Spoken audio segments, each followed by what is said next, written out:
Good morning students. अब हम प्रत्यक्ष लोकतंत्र के उपकरणों का मूल्यांकन करेंगे। Evaluation of the tools of direct democracy. इसमें हम देखते हैं स्विट्जरलैंड के एक पूर्ण कैंटन तथा 4 अर्ध कैंटन में जिस प्रकार का प्रत्यक्ष लोकतंत्र है और संघीय शासन और कैंटनों के शासन के क्षेत्र में जिस प्रकार से प्रत्यक्ष लोकतंत्र के उपकरणों लोक निर्णय और आरंभ को अपनाया गया है, उसकी प्रशंसा भी होती है, आलोचना भी होती है।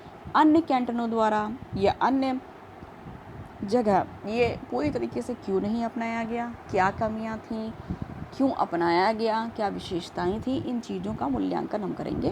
पहले हम पक्ष की बात करते हैं। प्रत्यक्ष लोकतंत्र का पक्ष जिसे केस ऑफ डायरेक्ट डेमोक्रेसी कहते हैं। इसके अंतर्गत प्रत्यक्ष लोकतंत्र उनके उपकरणों के उसमें पक्ष में तर्क दिए गए हैं और बताया गया है कि क्यों इतना लाभदायक है। कानूनी प्रभु पर प्रतिबंध, रिस्ट्रिक्शन ऑन लीवर सॉवरेन। लोकतंत्र लोक निर्णय तथा आरंभक व्यवस्थापिका के मनमाने कार्यों पर एक जनप्रिय प्रतिबंध होता है।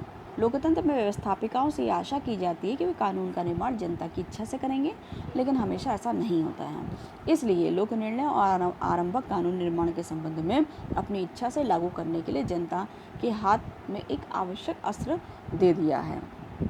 लोक निर्णय शासन की त्रुटियों का उपचार, ये रेमेडी ऑफ गवर्नमेंट ऑफिसेस की बात होती है या कहीं ना कहीं रेमेडी की बात होती है, या अगर कुछ ऐसी सब प्रॉब्लम आ जाती है जहाँ शासन ने नियम कानून ऐसे बना दिए कि जनता के न्याय की जगह अन्याय हो रहा है, वहाँ पर लोक निर्णय बहुत ज़्यादा जनता को सपोर्ट करते हैं। जैसे अनेक बार व्यवस्थापिका जनता के हितों को भुलाकर दोषपूर्ण कानून बनाने का प्रयत्न करती हैं, लेकिन यदि लोक निर्णय की व्यवस्था हो तो व्यवस्थापिका को ये विधेयक जनता के सम्मुख मतदान के लिए प्रस्तुत करने होंगे और जनता इन्हें अस्वीकार करके शासन की त्रुटियों को दूर कर देती है। नेक्स्ट, आरंभक शासन की भूलों का उपचार कहा जाता है। अनेक बार जनप्रतिनिधि जनता के हित में आवश्यक कानूनों का निर्माण नहीं करते हैं। ऐसी स्थिति में यदि आरंभ की व्यवस्था है तो जनता व्यवस्थापिका पर जनहितकारी कानूनों का निर्माण करने के लिए दबाव भी डालती है। ये आरंभक के द्वारा होता है, लोक निर्णय द्वारा होता है। चौथा, राजनीतिक दलों का महत्व कम होना। लोक निर्णय और आरंभक के आधार पर जनता स्वयं जब कानून का निर्माण करने लग जाती है तो राजनीतिक दलों का महत्व कम हो जाता है, उनसे संबंधित बुराइयां खत्म होने लग जाती हैं। नेक्स्ट, जनता में राजनीतिक विषयों के प्रति जागरूकता। जनता जागरूक होगी तभी वह लोक निर्णय और आरंभक का यूज़ कर सकेगी। इसलिए कहा गया है कि मोस्टली जनता वहाँ जागरूक है, उनको राजनीतिक शिक्षा प्राप्त है। और ये कहा जाता है कि जैसे बेंजोर ने कहा, व्यक्तिगत निर्वाचकों की राजनीतिक शिक्षा में ये वृद्धि करता। कहीं ना कहीं हम ये देखते हैं कि प्रत्यक्ष लोकतंत्र की वजह से स्विट्जरलैंड की जनता ज़्यादा जागरूक रहती है।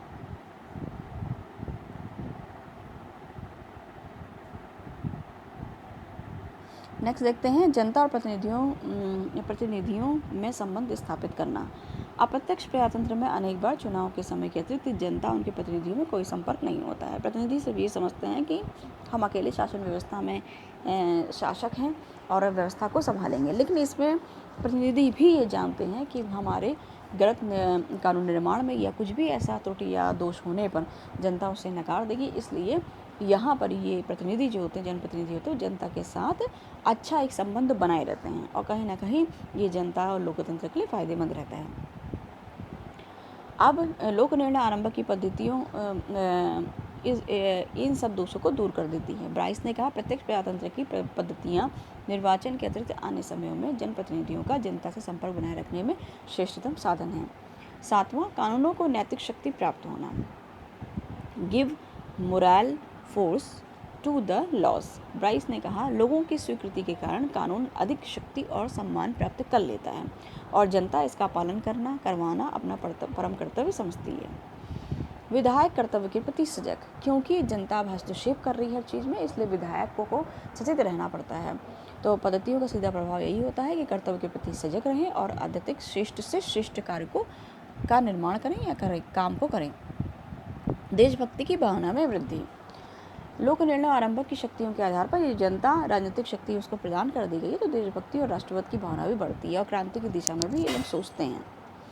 इस प्रकार के गुणों का वर्णन करते हुए ब्राइस कहते हैं कि जिस प्रकार लोक निर्णय विधानमंडल की त्रुटियों से जनता की रक्षा करता है, उसी प्रकार आरंभक इसकी भूलों का उपचार करता है।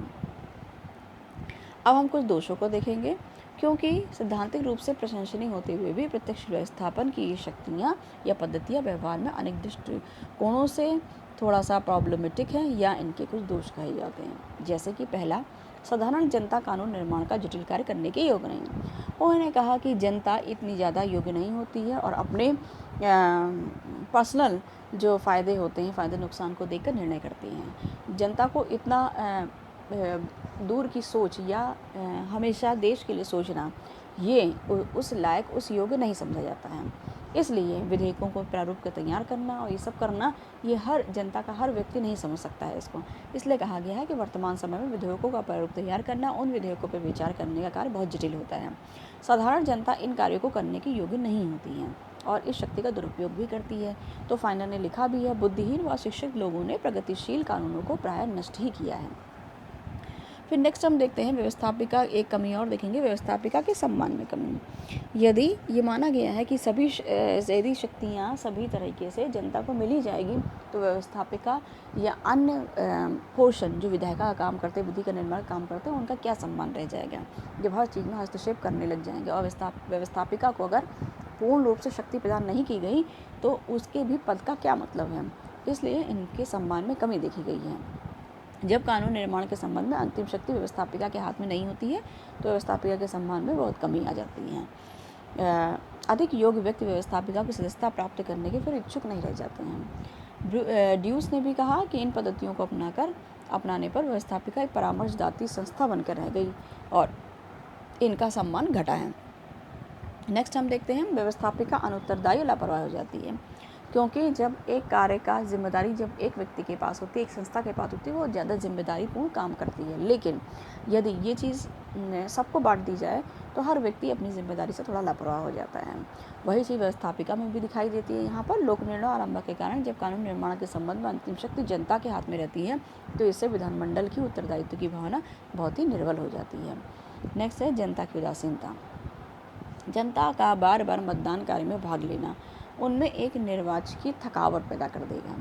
इस प्रकार कार्यों में भाग लेने के लिए अधिकांश जनता को ना तो समय मिलता ना ही रुचि होती, इसलिए जो निर्णय होते हैं वो अल्पमत में ही रह जाते हैं, क्योंकि उतना उनके पास टाइम नहीं है। उनकी अपनी निजी ज़िंदगी है, निजी ज़िंदगी में जनता के बहुत सारे काम हैं। अगर वो हर चीज़ इन्हीं से पूछा जाने लगे और हर चीज़ यही काम करने लगे तो वो उदासीनता इसमें देखी गई है। अब हम देखते हैं नेक्स्ट, समय और धन का अपव्यय। लोक निर्णय के परिणाम स्वरूप अनेक आवश्यक कानूनों के निर्माण में बहुत देर लग जाती है। अनेक बार वे तब निर्मित होते हैं जब टाइम बीत जाता है, आउट ऑफ डेट कहा जाता है। बार बार के इन मतदानों से बहुत अधिक खर्चा भी होता है। ये एक मितव्ययी व्यवस्था नहीं है। नेक्स्ट, राजनीतिक दलों और अवांछित व्यक्तियों का शक्तिशाली होना। लोक निर्णय और आरंभक से राजनीतिक दलों के प्रभाव में कमी होने के बजाय वे अधिक सक्रिय हो जाते हैं। इससे भी अधिक अनुचित यह है कि इसके अंतर्गत अनुत्तरदायी और दम्भी व्यक्तियों को जनता की अज्ञानता का लाभ उठाने का अवसर मिल जाता है, जनता को भड़काने का अवसर मिल जाता है, सरकार के विरुद्ध व्यवस्था को नकारने का अवसर मिल जाता है। इसलिए देखा गया है कि राजनीतिक दल और अवांछित व्यक्ति अधिक शक्तिशाली हो जाते हैं और कार्य में कहीं ना कहीं रुकावट देखने को मिलती है। उस तरीके से विकास कार्य नहीं हो पाते हैं जिस तरीके से अगर एक संस्था इस कार्य को संभालती है तेजी से विकास होता है। लोक निर्णय में संशोधन संभव नहीं है। लोक निर्णय का एक दोष और है कि इसके अंतर्गत कानून को या तो पूर्ण रूप से स्वीकार करना होता है या अस्वीकार। इसके अंतर्गत कानून में कोई भी संशोधन नहीं किया जाता है। नेक्स्ट है रूढ़िवादिता को प्रोत्साहन। सामान्य व्यक्ति रूढ़िवादी होता है, इसके लिए प्रगतिशील कानून को स्वीकार करना बहुत कठिन होता है। ऐसी स्थिति में लोक निर्णय को अपनाने का परिणाम रूढ़िवादिता को प्रोत्साहन देना है। वही पुरानी सोच, सामाजिक सोच जो विकास की तरफ बहुत ज़्यादा नहीं सोच पाती, इस वजह से रूढ़िवादिता को प्रोत्साहन काफ़ी कुछ मिला है और विकास की तरफ जनता बहुत तेज़ी से या बहुत व्यवस्था की तरफ नहीं सोच पाती है। इस प्रकार लोक निर्णय आरंभ की ये पद्धतियाँ जनता को वास्तविक राजनीतिक शक्ति प्रदान करती हैं, लेकिन इनका उचित रूप में प्रयोग किए जाने के लिए जनता में उच्च राजनीतिक जागरूकता नितांत आवश्यक होती है। स्विट्जरलैंड में लोक निर्णय आरंभ की प्रयोग की स्थिति, अब इसको हम देख लेते हैं क्या पोजीशन है इनकी। लोक निर्णय आरंभक में प्रत्यक्ष प्रजातंत्रात्मक पद्धतियों के गुण दोष बताए जाते हैं, लेकिन सामान्य धारणा यही है कि स्विट्जरलैंड में इन पद्धतियों के द्वारा सफलतापूर्वक काम किया जा रहा है। अमेरिकी संघ के राज्यों में जब लोक निर्णय आरंभ की पद्धतियों को अपनाया गया तो भ्रष्टाचार और षड्यंत्र में अनेक घटनाएं सुनने को मिली, लेकिन स्विट्जरलैंड में इन पद्धतियों का प्रयोग सामान्यतः उद्देश्य से मुक्त रहा। न केवल सामान्य जनता में इन पद्धतियों के प्रयोग के प्रति संतोष है, वन इन पर वो गर्व भी अनुभव करते हैं। इन्हें बनाए रखने के तीव्र इच्छुक है और परिणाम यह है कि अभी हाल में ही जब ऐच्छिक लोक निर्णय की सीमित करने का प्रयत्न किया गया तो कैंटोनों ने अत्यधिक बहुमत से इसे अस्वीकार कर दिया। अतः हम ये देखते हैं कि स्विट्जरलैंड में लोक निर्णय आरंभक का प्रयोग दिन प्रतिदिन बढ़ता ही जा रहा है और उसकी सफलता भी इसका बहुत बड़ा प्रमाण है। वहाँ के लोग इसी चीज़ को चाह रहे हैं। स्विट्जरलैंड में आरंभक की अपेक्षा लोक निर्णय अधिक सफल है। यदि ऐच्छिक विधायी लोक निर्णय की तुलना में अनिवार्य संवैधानिक लोक निर्णय अपेक्षाकृत अधिक लोकप्रिय हैं। 1848 से 1960 तक के 112 वर्षों में संघीय सभा द्वारा पारित 76 संवैधानिक संशोधनों पर लोक निर्णय हुआ है, जिसमें से 51 को मतदाताओं तथा कैंटोनों द्वारा स्वीकार किया गया है। संवैधानिक संशोधन को स्वीकार करने में सामान्यतः जनता ने तत्परता का ही परिचय दिया है। हुएर ने बोला, यदि स्विस संविधान कठोर है तो नागरिक पर्याप्त लचीले हैं। इसके पश्चात नागरिकों ने इन पद्धतियों के प्रयोग के संबंध में सामान्यतः अनुदारवादिता का परिचय दिया है। जनता द्वारा लोक निर्णय में प्रगतिशील कानूनों को अस्वीकार किए जाने से स्पष्ट है जनता अपने प्रतिनिधियों की तुलना में कम प्रगतिशील है और उसने सदैव ही क्रांतिकारी प्रवृत्तियों का विरोध किया है। लेकिन इसके साथ ही यह मानना होगा कि स्विस जनता समय के साथ अपने दृष्टिकोण में परिवर्तन भी कर रही है और जनता आवश्यकता अनुसार जनजीवन में राज्य का नियंत्रण स्वीकार करने लगी है। रेपार्ड ने कहा, जब कोई व्यक्ति स्विट्जरलैंड के सामान्य नागरिक से पूछता है क्या उसका देश प्रत्यक्ष लोकतंत्र के प्रयोग और उनके परिणाम से संतुष्ट है, तो निश्चित रूप से वो हाँ में उत्तर ही देगा। इस संबंध में परीक्षण शब्द को अच्छा न समझे, क्योंकि इसके विचार से इस संबंध में परीक्षण का समय व्यतीत हो चुका है। इसके साथ ही आरंभक लोक निर्णय का विरोध करने वाले के संदेह समाप्त हो चुके हैं। जिस तरह के इन विधियों के अनुयायियों का अंधविश्वास समाप्त हो चुका है। इस तरीके से कहा जाता है कि स्विट्जरलैंड में प्रत्यक्ष लोकतंत्र, लोक निर्णय, आरंभक, ये सब चीज़ें बहुत सफल पद्धतियों के रूप में स्वीकार की गई। वहाँ की जनता ने स्वीकार किया है और प्रत्यक्ष प्रजातंत्र की सफलता के बहुत सारे कारण हैं। इन सफलताओं के कारणों को हम देखते हैं कि भले ही यह अन्य देशों में असफल हुआ हो, लेकिन स्विट्जरलैंड में काफ़ी सफल है। अब हम देखते हैं प्रत्यक्ष प्रजातंत्र की सफलता के कारण। Factor responsible for the success of direct democracy. प्रत्यक्ष प्रजातंत्र स्विट्जरलैंड की बहुत अधिक बड़ी विशेषता है और ब्राइस ने भी कहा, कुछ ऐसी पद्धतियाँ होती हैं जो पौधों की भांति केवल एक ही विशेष प्रकार की जलवायु में पलती हैं। मतलब इनका ये कहना है कि ज़रूरी नहीं है कि लोकतंत्र, प्रत्यक्ष लोकतंत्र हर जगह अच्छा माना जाए, कई जगह फेल भी हुआ है, लेकिन स्विट्जरलैंड में ऐसी भौगोलिक परिस्थितियाँ हैं, ऐसी आर्थिक परिस्थितियाँ हैं, लोगों के चरित्र ऐसा है, लोगों की भावना ऐसी है, लोगों में देश प्रेम की भावना है, लोगों में स्थायित्व स्वशासन की भावना है, स्थानीय स्वशासन का, लोगों में सबको स्वतंत्रता प्राप्त है और लोगों ने इस चीज़ को बहुत अच्छी तरीके से एक्सेप्ट किया है। इसके अतिरिक्त प्रत्यक्ष लोकतंत्र स्विट्जरलैंड में बहुत सफलता की ओर अग्रसर है और निरंतर अग्रसर होता जा रहा है। इसलिए इसके सफलता के कुछ कारण यहाँ पर बताए गए हैं। सबसे पहले होता है ज्योग्राफिकल पोजीशन क्या है, भौगोलिक स्थिति क्या है। स्विट्जरलैंड की भौगोलिक स्थिति इसको बहुत सपोर्ट करती है। कैसे? प्राचीन काल के रोम और यूनान के नगर राज्यों की थी, वह प्रत्यक्ष लोकतंत्र की सफलता की ओर नितांत अनुकूल थे। स्विट्जरलैंड यूरोप के मध्य में स्थित लगभग 50 लाख जनसंख्या का एक छोटा सा देश है। पर्वतों तथा अन्य प्राकृतिक बाधाओं से घिरा हुआ है। जनता सुरक्षा की भावना अनुभव करती है। लघु आकार, कम जनसंख्या होने के कारण लोक निर्णय, आरंभक जैसी पद्धतियों को इन्होंने सफलतापूर्वक अपनाया है। स्विस नागरिकों के चरित्र की बात करते हैं, कैरेक्टर ऑफ स्विस सिटीजन, ये भी प्रत्यक्ष लोकतंत्र को बहुत ज़्यादा सहयोग देता है। कैसे देता है? जैसे ये लोग बड़े शांतप्रिय हैं, एक दूसरे का सम्मान करते हैं, सूझबूझ, विनम्रता, सहिष्णुता के साथ काम करते हैं, राजनीतिक चीज़ों को बहुत गंभीरता से लेते हैं, आवेश और स्वार्थ से इसका संचालन नहीं करते हैं और किसी भी प्रभाव में नहीं बहते हैं और सबसे मिलजुल के रहने के आदी हैं। तीसरा हम देखते हैं तीव्र आर्थिक असमानता का अभाव। यहाँ पर असमानता नहीं देखने को मिलती, क्योंकि हाप्सर ने भी कहा कि धनवानों का धन और निर्धनों की निर्धनता प्रजातंत्र को भ्रष्ट कर देती है। उन्होंने कहा जिस देश में धनवान अत्यधिक धनवान और निर्धन अत्यधिक निर्धन है, वहाँ प्रजातंत्र व्यवस्था नष्ट हो जाती है। लेकिन ये स्थिति, बहुत तीव्र आर्थिक असमानता यहाँ नहीं देखने को मिलती है। स्विट्जरलैंड में अधिकतर लोग मध्यम वर्ग के हैं। बेकारी, दरिद्रता, भीषण समस्याएं यहाँ पर नहीं हैं। आर्थिक स्थिति में बहुत ज़्यादा असंतोष नहीं है, रोष नहीं है, इसलिए यहाँ प्रत्यक्ष प्रजातंत्र को सफल बनाया गया है। उग्र दलबंदी का अभाव, यहाँ पर लोगों को हम देखते हैं कि राजनीतिक दल हैं, लेकिन दलबंदी में बहुत अधिक स्वार्थ भावना नहीं है, उग्रता नहीं है, लड़ाई झगड़े मारकाट नहीं है, इसलिए इन सब बुराइयों से अछूता है, इसलिए भी यहाँ पर प्रत्यक्ष लोकतंत्र को बहुत सम्मानजनक स्थिति में अपनाया गया है। यूरोपीय देशों, अमेरिका, भारत व्यावसायिक राजनीतिज्ञों की एक बहुत बड़ी जमात है। भ्रष्ट और राष्ट्रीय हितों की उपेक्षा ये लोग करते हैं। बहुदलीय और बहुल कार्यपालिका के कारण बहुत अधिक महत्वाकांक्षी व्यक्ति स्विस राजनीति में प्रवेश नहीं करता है और स्विस राजनीति बहुत शांत तरीके से और भ्रष्टाचार रहित होकर के स्वस्थ तरीके से आगे बढ़ रही है। अब हम देखते हैं राष्ट्रीय एकता तथा देश प्रेम की भावना। राष्ट्रीय एकता देश प्रेम की भावना में स्विट्जरलैंड में जातिगत, भाषागत, धर्म की बहुत विभिन्नताएं हैं, किंतु श्रेष्ठ चरित्र और व्यवहारिकता है इनमें।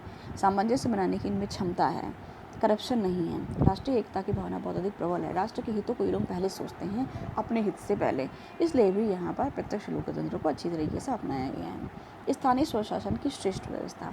स्थानीय स्वशासन ही मेन प्रजातंत्र का आधार माना जाता है। स्थानीय स्वशासन को उन्होंने बहुत श्रेष्ठ रूप से अपनाया है, जितना किसी अन्य देश ने नहीं अपनाया है। स्थानीय स्वशासन की इस व्यवस्था ने स्विस नागरिकों को सार्वजनिक कार्यों का प्रशिक्षण प्रदान किया गया और उन्हें नागरिक दायित्व की भावना जागृत की है। शिक्षा का व्यापक प्रचार। यहाँ पर काफ़ी लोग शिक्षित हैं। स्विट्जरलैंड की समस्त जनता शिक्षित है। स्विट्जरलैंड में सभी कैंटोनों में निःशुल्क और अनिवार्य प्रारंभिक शिक्षा की व्यवस्था की गई है। इसके बाद स्वतंत्र प्रेस, फ्री प्रेस है। प्रजातंत्र की सफलता के लिए स्वतंत्र प्रेस बहुत नितांत आवश्यक है। स्विट्जरलैंड में प्रेस स्वतंत्र और निष्पक्ष है और प्रजातंत्र को सफल बनाने के लिए उन्होंने बहुत अधिक योगदान दिया है। नेक्स्ट, व्यवसायिक राजनीतिज्ञों का अभाव। यहाँ पे कोई भी प्रोफेशनल पॉलिटिशियंस नहीं दिखाई देते हैं। वे राजनीति को व्यावसायिक रूप में नहीं अपनाते हैं और वाग्वीरता के आधार पर जन भावनाओं को उत्तेजित करके ये षड्यंत्रों के आधार पर इन्होंने अनुचित लाभ उठाने की चेष्टा कभी नहीं की। स्विट्जरलैंड में सामान्यतः व्यक्ति सामाजिक सेवा प्रतिष्ठा के लिए राजनीति में प्रवेश करते हैं और उनके छल प्रपंचों से दूर रहने की प्रवृत्ति के कारण लोक निर्णय और आरंभ की व्यवस्था का दुरुपयोग यहाँ पर नहीं देखा गया है।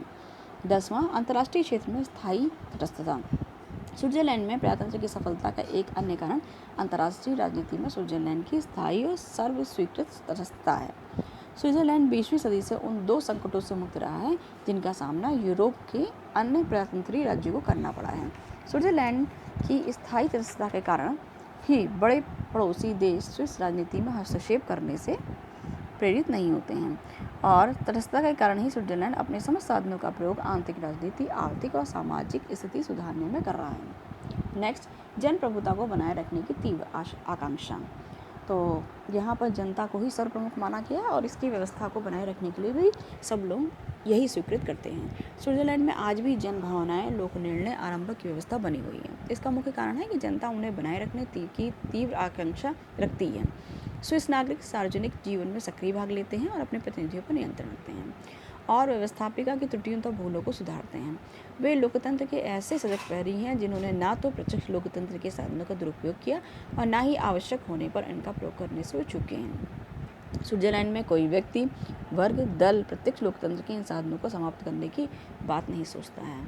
इस तरीके से हम ये देखते हैं कि स्विस नागरिकों के स्वभाव के लिए प्रत्यक्ष प्रजातंत्र बहुत ही अनुकूल है और इसका परिणाम ये है कि स्विस राजतंत्र के अंतर्गत प्रत्यक्ष प्रजातंत्र को उपकरण के रूप में काफ़ी समय से अपनाया गया और आगे भी उसी की ओर बढ़ते हुए अग्रसर दिखाई देते हैं। स्विट्जरलैंड में इनके इसमें सफलतापूर्वक कार्य किया जा रहा है, अन्य देशों में जबकि ये व्यवस्था नहीं देखने को मिलती है।